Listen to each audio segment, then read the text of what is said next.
I'm endlessly fascinated and curious about the world around us, about business, about politics, about the arts, about culture, developments, social issues, and the people. Most importantly, about the people that are shaping our future. Every night, I get the opportunity to have conversations, to dive into conversations with thought leaders, with change makers, entrepreneurs, politicians, and everyday heroes who unpack the ideas and stories that I think matter to all of us. What's the future of our economy? What's the future of our country? How do we build stronger communities? What can we learn from music, theater, sports, politics, the arts? How does policy shape our real lives? What does leadership look like, real leadership in today's environment? If it's interesting and relevant and topical and we're talking about it, you'll hear about it here at 6 o'clock on the Brian Crombie Radio Hour. I want to have real conversations, in-depth conversations. These are ideas we're sharing. This is the Brian Crombie Radio Hour. Thanks for joining me.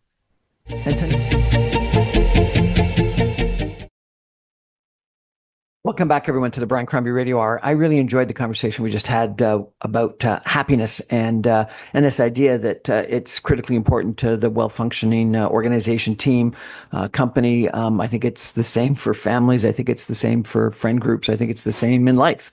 And so I think that there's a lot to be said for this conversation. I wanted to underline, accentuate a couple of issues, if I could. Which I think are probably pretty obvious, but we don't talk about it often enough. I think happiness has, and lots of people have talked about this. There's actually a term for it about hedonic versus edonomic, which the hedonic is sort of the sense of pleasure and positive feelings. But more importantly, this endonomic, which I'm pronouncing wrong, I apologize, is really about purpose, about meaning in life. And I think that you need both. I think people want to feel good, but they also want to feel like they're doing good. They want to have purpose. They want to have meaning. They want to think they're contributing to something better in society and or their community and or their family and or whatever. And so I think that too often we've only focused on how happiness impacts me rather than how I'm going to impact happiness in other people. And that impacting happiness in other people, I think, is critically important, which leads to my second point about how critically important social connectedness is to happiness. It's very hard to be happy when you're alone.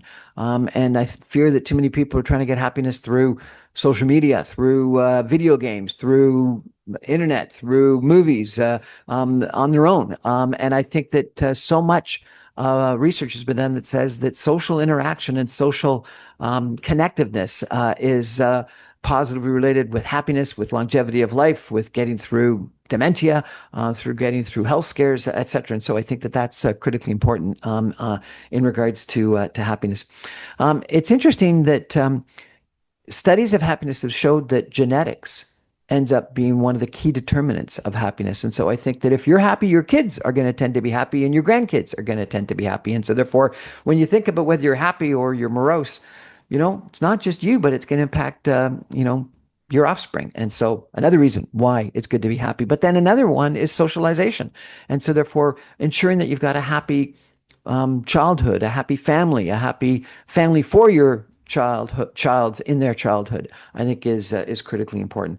And then thinking about those habits that you can ensure that you've got in your life that bring you happiness, whether it's a walk after dinner, whether it's walking your dog, whether it's exercise, whether it's watching movies, music, etc. But thinking about those habits that you have that make you happy and making sure that you do them on a fairly regular basis. I think one of the other key things, and this sort of goes against potentially the social connectiveness standpoint, but I think it's critically important, is some alone time. And in that alone time, giving thought to your life and practicing gratitude. I do this through prayer. I pray every morning, every night. It's my own personal way of thinking about my day, my life, and being showing gratitude if all I'm doing really is frankly thanking God for what happened. And I think that's critically important. Some people do it through meditation. Some people do it through Zenning. And sometimes I do that where I just look like Jason Kelsey in a concert and Zen out for a while and try to relax and think about how happy I am. So I think when you think about happiness, think about some of these other things.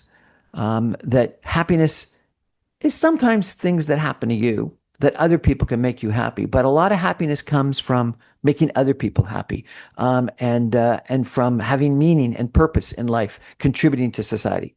A lot of happiness comes through connectivity, and connecting with other people through social interaction, through doing things, through family, through friends. That some happiness comes through genetics and socialization, and so therefore, being happy and exuding happiness is beneficial to you, yes, but it's also going to be beneficial to other people around you, and particularly to your offspring, to your kids and your grandchildren. And then this idea that showing gratitude, and having gratitude, and maybe having that gratitude in quiet moments, whether it's while you're out walking your dog late at night, or praying, or meditating, or however you do it, is happiness. And so, I guess what I'm trying to say is, too often we think happiness happens to us, and it's an external something or other that happens, and we get therefore happy. And there is some truth to that. But I think a lot of happiness is internal, and it comes from us being happy and giving happiness, giving gratitude, giving social connectiveness to other people, having meaning, having purpose, trying to make the world a better place. Anyway, a couple of my thoughts on happiness. Thanks for joining me. I really appreciate the opportunity to speak to you on a nightly basis. I remind you, I'm on every Monday through Friday at 6 o'clock on 960 AM. You can stream me online at www.saga960am.ca. All my podcasts and videos go up on my website, briancrombie.com, as soon as my radio show goes to air. Thanks. Good night.